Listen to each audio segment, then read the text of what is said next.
নমস্কার, আশা করি আপনারা সবাই ভালো আছেন। আজকে আমি আপনাদেরকে একটি জীবনের বিষয় নিয়ে আলোচনা করব।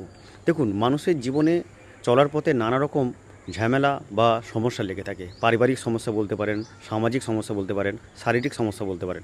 কিন্তু সবচেয়ে বড় সমস্যা হলো আর্থিক সমস্যা। মানুষের যদি জীবনে আর্থিক সমস্যা কিছুটা লঙ্ঘন ঘটে, তাহলে কিন্তু জীবন চালাতে খুব একটা কঠিন হয় না। তাই আর্থিক সমস্যা আগে মুক্তি দিতে হবে। আর্থিক সমস্যা থাকলে আপনার খাওয়া দাওয়া ঘুম টেনশন থাকতেই থাকবে, ঘুম খাওয়া দাওয়া উড়ে যাবে। তাই আর্থিক টেনশন থেকে মুক্তি পেতে, ঋণের জাল থেকে মুক্তি পেতে আজ আমি আপনাদেরকে একটি উপায় বলছি। বাড়িতে যে কোনো মঙ্গলবার দিন পাঁচমুখী হনুমানজির ফটো বা মূর্তি নিয়ে আসবেন এবং মঙ্গলবার থেকে স্নান